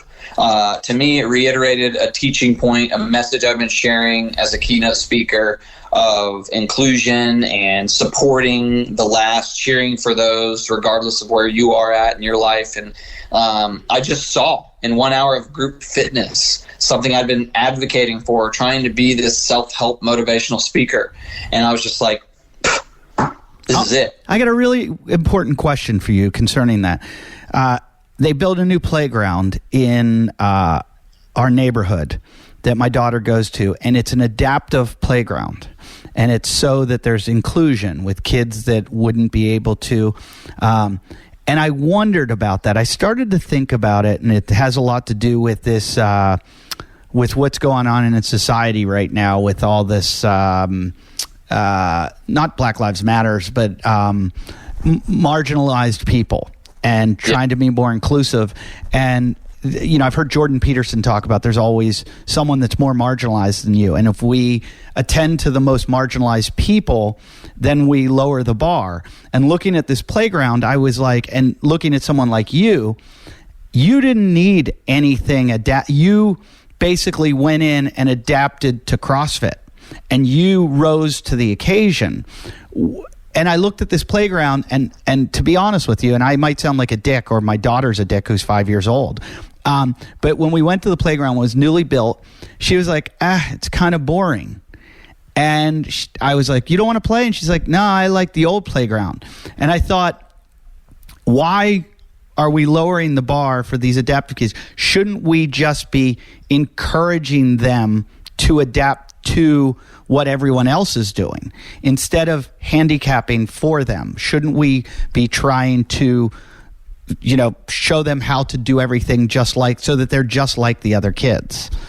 And I wonder about that. I don't want to sound callous or anything. I hope I don't sound. No offense. Absolutely not. You can't offend me. I could. I'm really good at it. I appreciate these types of conversations because I understand where you're coming from, but I also understand why it's important for that to be that way. So, you're right. We're trying to create an inclusive environment. We're trying to create opportunity for those we know have been neglected in ways. And we're doing it, for example, this playground. What it does is it starts to change the psychology of what these individuals feel like. So I'm not advocating that we should do that. We shouldn't create all adaptive playgrounds for kids, but we have to start somewhere. Most kids, most individuals, this is not me tooting my own horn, but are not like me. They're not going to be, not going to say, that looks impossible, I got to go do that. No, we've conditioned them to societally to an environment where it's like, I don't want to be a burden. I don't want to cause so much attention, so I'll probably just stay home instead. Now, the adaptive playground is a good first step to get that population to say, well, there is a place for me now. And all it is just putting some training wheels on their confidence. Gotcha. Once they realize that they have confidence and that the world isn't going to spite them or be so critical or heavy on them, then they have the snowball effect. Sure. They have minimum of encouragement and confidence. Say, let me try wheelchair basketball. Oh shoot, let me just try like going and playing a pickup game at recess now. Okay, I gotcha. So the moderate in me, because I'm not a liberal and I'm not a conservative, the moderate in me sees why welfare works. And I also see how welfare gets abused. I'm like, people need a head start. People need help. And once you get them started, then you take the training wheels off and you let them go. But it's really hard. People need a push sometimes, and people need assistance. And I see that about how that could work with the adaptive playground. Like, not every playground should be that, but you got to have a place for these kids to start, and I'm all for that. Confident in their own skin. You got to get them proud of who they are and not feeling like they're just this burden on society or on their school system or on their family. Sure. You can get the pride and confidence there. Then you can start challenging them. Then you can start putting them in uncomfortable situations or environments that allow them to grow and develop more. I just want to mention, too, that you're going to do the Ironman, and Armin, who used to be my co-host, Armin Amirian, you've probably talked to him at one point or another. Armin did a triathlon once where on the bike they had to come pick him up. Really? The van, he was too slow. He was lagging behind everyone. And the van pulled up and said, you missed the cutoff, and he had to get in the van. So, Armin, if you ever listen anymore, I just want you to know that Logan won't get picked up by that van. I definitely, and this isn't me being cocky, but I will not get picked up by the van. I'm very good at cycling. That is my strong suit. I had an opportunity to be to do the velodrome with the Paralympics, and I went out there to do like a weekend course with them. They recruited me and they asked if I had any experience on fixed gear road bikes, and that's all I rode in college in Wilmington. All I rode was a fixed gear road bike. So I was like, hell yeah, I know a lot about them. So they were excited to bring me out there, and I went and tried, but I didn't. Again, I'm too ADD. I wasn't down to ride a bike every day, always, to try to make it to the Paralympics. Did you ever go to the Dead Crow in Wilmington? No. That's a comedy club in Wilmington. I go there every year. My God. Yes, I've heard of it. No, I've never been, but I know where you're talking about. Yeah, right on. What is that, Main Street, or what is that street? Front Street. You know what I like about Wilmington? It's this really cool, hip college town, but you go about 4 blocks deep, and it is the scariest ghetto I've ever been in. Yeah, man. It gets scary there. There's a lot of crime in Wilmington. You got to be careful. And where would you surf? Wrightsville? Masonboro. Yeah, Wrightsville. But if you were lucky enough to paddle over to Masonboro, have a buddy with a little boat that shoots you over there, that's like private style. And that's a better wave? Yeah, that jetty comes out and it blocks a lot of the wind chop stuff, and you get much better sets that roll in there. Oh, good. Next time I'm down here, I'm going to go surf that, because I've always wanted to get out to Nags Head and surf too. But go to Wrightsville. If you don't have a boat or a buddy with a boat, just go to Wrightsville and go all the way down to South End. And as long as the current isn't ripping too bad, you can totally just paddle across. How far is the channel? A couple 100 yards. Oh, that's nothing. Did you ever meet Bethany Hamilton? Yeah, so she's a good friend. That's awesome. I was just with her in January. Not to make this a long-winded answer, but we've known each other ever since the moment my accident happened. My accident happened about 9 months after her shark attack. And my best friend at the time, he wrote a letter to her. And, at this point in her life, 9 months into her accident, she was getting inundated with thousands of letters a day. And if you ever see the movie Soul... Yeah, I just watched it with my daughter. Dude, me. She reads my letter. She says, a boy from Raleigh, North Carolina. Holy shit. He wants to play soccer again, and I'm inspiring him to get back out and play soccer. That is me. And then she mentions my name, Logan. She's like, I've done this. I'm doing this for Logan. And then at the end of the film, she's like, I love this life. I would have never gotten all these opportunities and gotten to meet people like Logan if I hadn't had this happen to me. So, yeah, dude, we're really close friends. That's awesome. My friend who's a pro surfer, Albie Layer, I was asking him, I'm doing some dumb stunt with him where I'm surfing this big wave, and I said to him, how am I going to do this? And he goes, watch Bethany Hamilton's movie. And he goes, if that doesn't inspire you, you're uninspirable. He's like... Look at this right here. Oh, that's hilarious. Magazine. That's Logan hilarious. Bethany Hamilton. Yeah, man. I was just with her in January.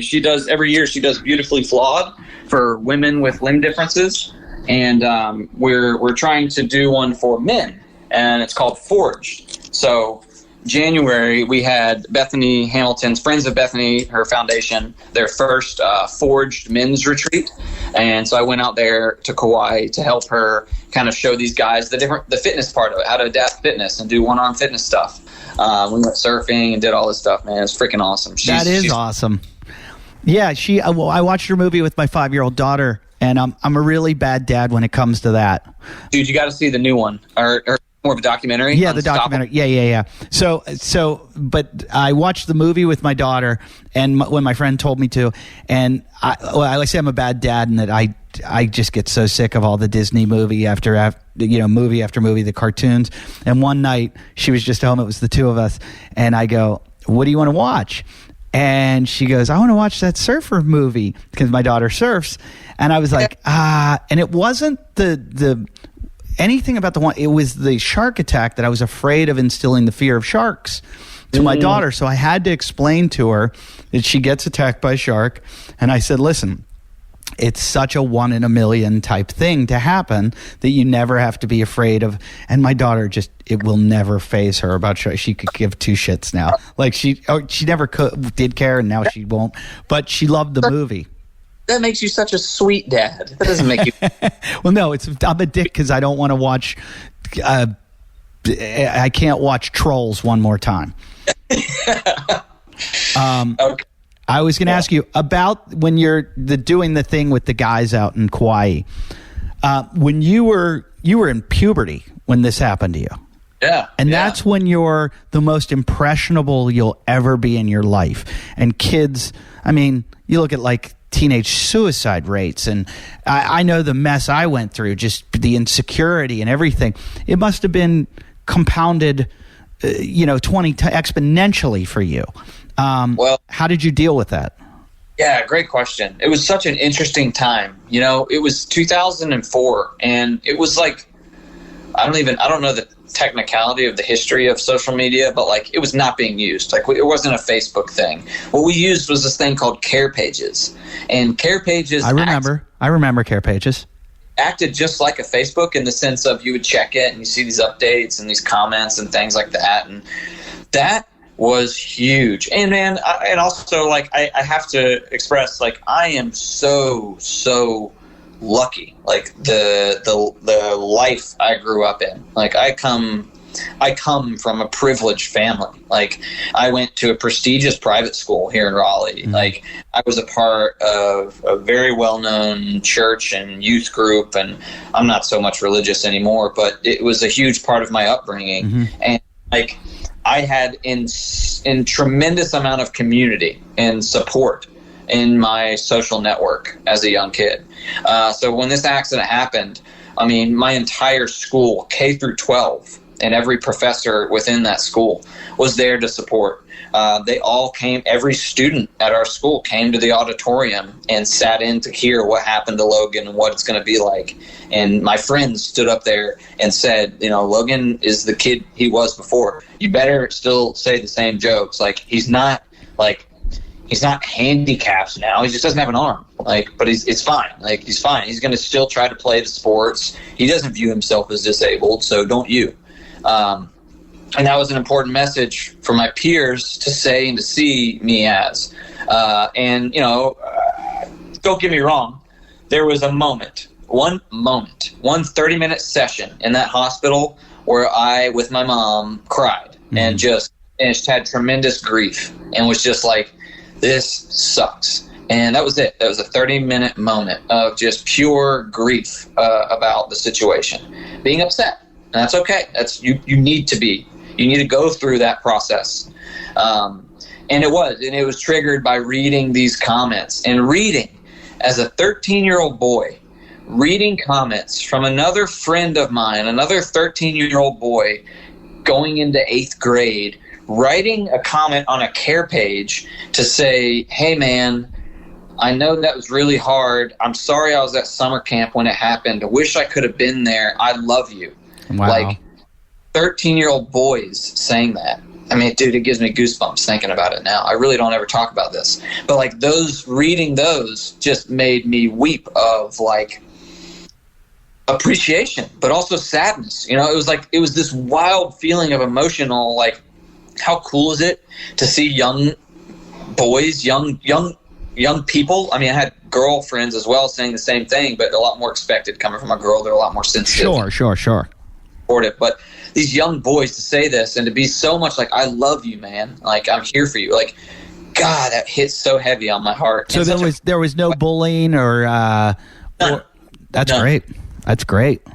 And I'm very aware it's because I'm very privileged. Like, I went to a school that was meant to be for support. Like, I'm very lucky. I'm very lucky. Mm-hmm. Through my high school career, like, what's my high school career, whatever you want to call that, like my time in high school, like I went on to high school, and I quickly realized that I was so fortunate to go to such a prestigious school, but I was embarrassed by what school is it? Ravenscroft. Okay. Ravenscroft here in Raleigh. Amazing school. Mm-hmm. But and I don't know how much they're going to appreciate me saying this if any of them ever hear this, but I loved that school and was grateful to go there, but I was often embarrassed by the perspective, how people would see me outside of that school. Because you're seen as sheltered. You're seen as you're a part of this very uppity, privileged Mm-hmm. group of. You don't know what it's really like. You don't even know what it's like to see minorities walking down the halls. Sure. That. And there I was, just lost my arm, just throughout my life outside of that school, understood what it was like to be judged and to have expectations placed on me and what I could and couldn't do, what my life was going to look like now. And I found myself very much wanting to fit in with the misfits. Like, not just the misfits in general, but in this uppity sense of life at this private school, in this bubble, the misfits, if you will, were just public school. So I wanted to go hang out at public schools. I wanted to be friends with people who went to public schools in my area. Wow. And I did that. Like, my sophomore, junior, and senior year, I don't regret it. I wish I would have been more involved with my student body and stuff at school at Ravenscroft, but I completely checked out. I said, I love these people, but this is not who I am. This isn't where I really identify. I identify with the people who see all sorts of different adversity every day. The type of people that see challenges. Did you watch Outer Banks on Netflix? Yes. You didn't want to. Yes, you didn't want to be a kook. Oh my God! Exactly. Wow, it's so funny you say that. And I don't even know if I should be proud to say that I watched that. But yeah, I watched it. Oh, that show is so good. It was good. It was good, wasn't it? All right, good. Glad I'm not the only one. I love that show. But yeah, man, it's a weird perspective for me to have. And I don't want it to come across at all as like ungrateful. Like, I'm very lucky that I have grown up in this life and had those things, those privileges as a young kid. But my accident, and I was a fucker before my accident, man. I was beer bonging a 12-pack of soda every weekend at the beach, slapping girls' asses on the beach while we'd ride by on our skateboards. Like, I was a grom. Like, I was a little fucker, but I was in this world of you'd be very polite and etiquette and proper and all this, and I lost my arm. And all of a sudden I was awoken to, like, well, first of all, I'm not invincible. I could die any day. And so you should love people a lot better. And then secondly, I was like, who am I? Who am I to be privileged? Like, you can be privileged all you want. You can have your freaking arm chopped off. Anything can happen to you. Yeah. You're human. Like, what's the point of being part of this country club style life? Like, I think the coronavirus has done that to a lot of people, where they've realized that they're not as invincible as they think they are. I mean, There still is this little bit of, like, the demographic that's hit hard by it is, Black, Latino, impoverished, and so there is a little bit of this, like, hey, we're white and rich, we can escape it, but it gets to anybody and it can hit anybody, and it's humbled everyone because it shut everyone in, and all of a sudden you can't have your flash lifestyle that you always had, and you are just as vulnerable as the next person and susceptible to the virus. And I think there's another silver lining to that it's created some humility in people. Absolutely. Absolutely. And that's what my accident did for me. If there's anything that I can try to take away from it, I didn't say, oh my gosh, this happened. Now I can be a motivational speaker. I'm going to inspire the world. No, I saw my accident. I saw how much it changed my mindset, how much it changed me. I went from this rebellious punk to this kid who appreciates life, who was like, wow, how lucky am I to be alive? Like, how grateful am I? And I didn't think I had an incredible message to share, but I just had a story. I had my story, and I had what I had done over the past year since the amputation of my arm. What did I do to take control of the situation in my life and direct my attitude and outcome in the way that I wanted it to go? And so, fortunately, through my mom's guidance and assistance, I was able to connect the dots of this being a template. This is just a model of how any challenge, obstacle, unexpected crisis, or event that happens in life, you can apply this model to it. It's the same. It's always the same. It's attitude. It's decisions. It's power of choice. That's all it is. Have you written a book? Yeah, a long time ago. We wrote throughout, because this really took off for me. Like, my mom worked for Wells Fargo corporate at the time, and she nominated me at 14 to be their guest speaker at their annual conference. And I did it, and I did it really well, apparently. I spoke well. People thought I'd been doing it for years. That led into another, dozen speaking engagements, and then more and more. And at 15, her and I co-authored a self-help book, which was from my perspective and then from her perspective as a parent of going through that experience, the accident, and then life thereafter. Because the biggest thing that we got was individuals not only having takeaways on how to apply this to maybe a divorce they're experiencing, or the loss of a loved one, or a job change or career shift, but the biggest impact I was having was on other parents that had kids going through an illness or injury. Oftentimes, way worse than mine, cancer. Yeah.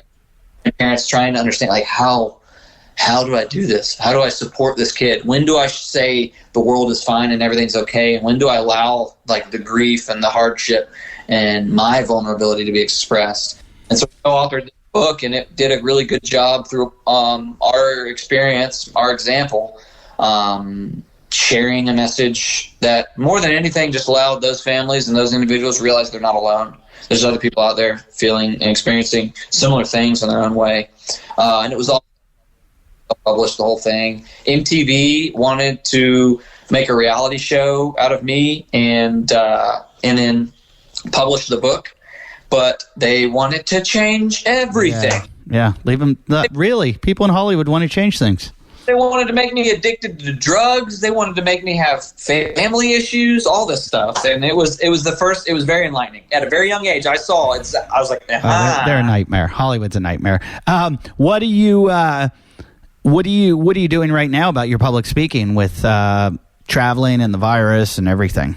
My public speaking and that stuff, it didn't go away. It just became more of a passion, more of a hobby. Like, it's not my career. Oh, okay. It's not my income. It's just what I'm supposed to do. Like, I believe I don't get the, like, public speaking is one of most people's top 5 fears. Mm-hmm. It's not.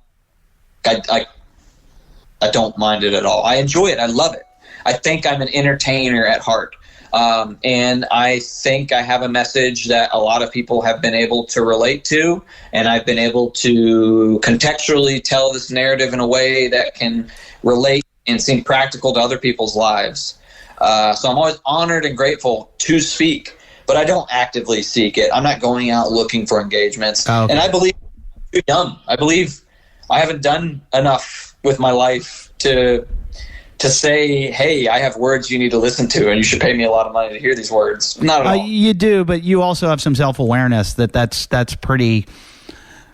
some pretty sage wisdom that you have already, that you know that, because there is something about life experience and everything, but you have a life experience that no one else has, or not many people. So, and you've dealt with adversity, so people can listen to you. So don't feel like that. But more empowered by what I do. My full-time job is with this Adaptive Training Academy.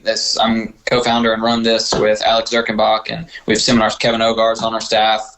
And Chris Stoutenberg, the director and founder of WheelWOD, he's on our staff. And I co-own WheelWOD with him, which is like all adaptive CrossFit programming and stuff. This is my full-time job. And this is really way more empowering to me than motivational speaking, public speaking, because my story, my message, I get it. It is impactful and valuable, but it pales in significance compared to the remarkable stories and individuals and just examples I've gotten to witness over the past 15 years of being a person with one arm and wanting to connect with that population and empower them. And through ATA, Adaptive Training Academy, that's exactly what we do. We do that through education. We see people come in and defy the odds, from spinal cord injuries, doing sit-ups when they were told they would never be able to being able to see someone with severe CP walk on the beach with their kids for the first time. Like these things give me goosebumps. These are the reasons we train. These are the reasons that I train in the way that I do. It's not to say that we should all be these hard-charging, one-arm savages who don't care if they destroy their body in 20 years, but to say that, like, there's absolutely a platform for you. There's a platform for you, and there's inclusive opportunities for you, and whatever you want to do. You want to be a rock climber.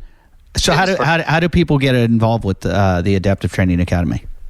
Well, so we, our premise, our mission is empowerment through education. So we're an education company. So if you were a trainer, if you're a physical therapist, occupational, recreational therapist, anybody involved in the world of fitness, health, and wellness, we offer a course. And we've obviously, we've pivoted through COVID. We saw the silver lining and realized there was an opportunity to take our live seminars and develop an online course. And we worked diligently, like nonstop, like no joke, 20 hours a day for a month straight to take our live course and put it in an online format. So our online course is available now, so people can take this course and get this education on being an adaptive and inclusive trainer, which is really the biggest part for our education. And what makes it unique is that we're educating trainers and coaches and therapists not only on how to adapt, like how you would look at a workout, like, any CrossFit workout, any able-bodied workout, and adapt it to get the appropriate stimulus, the effective response, and a safe environment for that adaptive individual and their needs. But we also teach the inclusivity part, which frankly is almost more important than the physical response you get from training.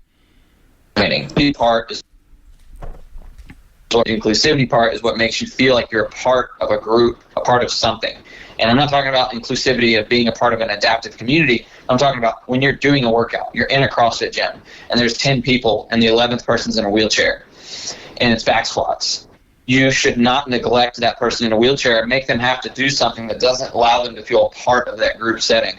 Group setting is very important for psychology and mental toughness as we develop. And so our course teaches you the tools and the practical application of how to not only train anybody, whether they're arm, legs, neurological, short stature, traumatic brain injury, intellectual disabilities, all sorts of different categories. We teach you that important specific material, but then we teach you sort of the principles of which we imply how to make an effective, inclusive, and safe workout environment for these individuals. That's right. So how do they find that? Is it adaptivetrainingacademy.com? Yep, adaptivetraining.com. On Instagram, we're at Adaptive Training. And yeah, that's I'll put that in the show notes too. If you guys want to find the ATA, I think that's what it's short. It'll be on our iTunes page where you download the show. I had a couple last things. One, do you see Christmas Abbott ever in Raleigh? That's a great question, man. And yeah, but like nowhere near as often as you would think. I'll see her like downtown while there's like a festival going on or something, and we'll cross paths. But next time you see her, tell her I said hi. I love Christmas. I absolutely will, man. Love her too. It's been too long. I have to go see her soon. And then the other thing I wanted to tell you is, when are you getting married? Oh, yeah. Thanks, man. We actually don't have a date. We've been engaged for almost 2 years now. It was going to happen during this pandemic. We just canceled at this point. It's postponed, but just canceled at this point. So we don't have a date, and we're a super untraditional couple. Like, how long you been together? Almost 3 years now. Okay. Yeah. Yeah, you can wait. Not a big deal. This virus is only going to go on for 6 more months to 17 years. 17 more years. So something we do on the show every week now, it's a brand new thing, is... I know this. You know this? Yes. We let the guest make up the next workout. And only a few people did last week's, which I didn't do. It looked awful. We called it the Noah You Didn't. And it was one of the worst workouts I've ever seen in my life. I was like, Noah, what the... Noah Olson came up with it, and it was just brutal. It was like overhead squats with 145, like 50 of them, then like 50 chest to bar pull-up, or 30 chest to bar pull-ups, then like squat cleans or something, or thruster, and then 50 of those, and then like 30, I forget. I just looked at it, it made me sick to my stomach looking at it. And I said, no way. So, I told him too. I said, Noah, keep in mind that a lot of people right now don't have barbells. And so he comes out with, he's like, well, okay, overhead squat. And I'm like, all right, we'll see how many people do this. But I know a couple of fans did it, and they got to, no one came anywhere near what his was a 12-minute AMRAP of 30 overhead squats at 145, 105 for the women, 50 chest to bar pull-ups, 30 power snatches at 145, 105, and then 50 handstand push-ups. Yes, that's insane. So Noah got through one round and into the power snatches a second round. One of the fans mentioned, I forget what his name is. I should find it, because he got into the overhead squats in the second round, which I would never get past the first round. There's no way I'd be like. That's impressive. I'm trying to think where it is. Here, I'll find it. I want to mention the guy that did it, because it was pretty impressive. I think I put in the work. Yeah, here it is. Luke Brereton, did I say it right? Brereton, Brereton. You're more of a man than I am. Way to go. Yeah, so I'm going to let you, Logan, you come up with a workout. I got it. You can have done it. You can do it. But you give the workout, and we will have the listeners try and do it. We call it Paying It Forward. And this one is really, literally embodies that topic of this series, Paying It Forward. So this is not my attempt to one-up you, Noah. I love the workout. That sounds brutal, but if you ask me, I think this one is savagely more difficult. And I did just do this one. This one is very near and dear to my heart. And if you follow my Instagram feed, you know exactly what I'm about to say. I had the privilege of doing an insane workout with CT Fletcher. CT. Yeah, dude. And that is what I'm challenging. Please, someone do this. You have to do 210 deadlifts at body weight. The way you're going to get to 210 repetitions is you're going to do it marathon style. So that means it's 20 sets. 1 set, 2 set, 3 set, 4 set, 5 set. Every set, you do that many reps. So set 1, 1 rep. Set 2, 2 reps. Set 3, 3 reps, all the way until set 20, 20 reps. And that'll get you to 210? 210 repetitions. That is what I did at my body weight, 165 pounds, with CT Fletcher and his son, Samson, yelling in my... And you have a 500-pound deadlift. And I have a 500-pound deadlift. So and you're saying it was brutal. It was the hardest workout I have ever done in my life, because the intention is as fast as possible. So it doesn't mean you have to stop. You have to break from the bar. How fast did you do it? 1 rep, you have to at least take your hands off the bar and stand up, and then you can go back. I took 3 to 5 seconds in between each set, and this the most frustrating part is they didn't clock it, they didn't actually time it, but I did it in less than 15 minutes. They don't know the exact time, but it was less than 15 minutes. Oh, you're going to kill some people with this. I had my time. We got to come up with a good name for it. Dude, I've never done Logan's Lunatic Lift. That's what we'll call it, Logan's Lunatic Lift. Okay, so that's the workout this week. 210 deadlifts at body weight, starting with 1, going to 2, 3. You got to take 1, 2, 3, 4, 5, all the way up to 20 rounds. That gets you 210, and Yes. As fast as you can. Let us know who did it. And if you send us a video and it's good and it's hilarious or something, maybe you get to name it next week, or we'll let the guest name it. But Lower backs. Please warm up the lower back before doing this. yeah, warm up your whole posterior chain because you're going to be fucked. I want to thank you, Logan, for doing the show. It was an honor to meet you. And seriously, like I'm so glad I finally got to talk to you, and even more impressive than I thought you were. So, and that's a high level. So I put you on a pedestal. I hope we can surf sometime together. Yeah, man. Yeah. Hey, let me know. I want to come out there. I want to do that 68 miles with you guys. All right, So- you're in. We're looking November 22nd probably is when we did it last year, so it'll probably be around the same time.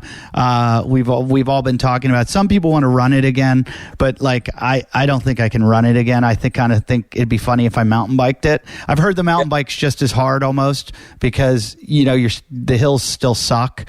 It's just it takes about half the time. It took us 19 hours. It would probably take about 10 hours to mountain bike the whole thing. But these are tough hills. I mean, they're 2,000 foot climbs, 2,500 foot climbs, and there's like 7 of them. So yeah, it's brutal. I don't remember it. I think it's like women when they go into labor. You just like Black it out. Yeah, I think I just blacked it out, but I enjoyed it. I was telling somebody I really enjoyed it. So we're going to put it together. People start writing it. Even if we're still social distancing, then you're always walking 5 feet behind the person. You're outdoors the whole time. We'll still pull this shit off. So we're going to do it again this year. We'll just figure out how we're going to do it. Cool. But we will be doing it. Look for like end of November, usually about the week before Thanksgiving, so that you don't feel guilty eating shitloads of food afterwards. Perfect. Let's do this. And like I said, go see Aldridge Logan on Instagram. See everything about him. Follow him. He's an inspiration. Thanks for doing the show, and I look forward to hanging out with you in person sometime.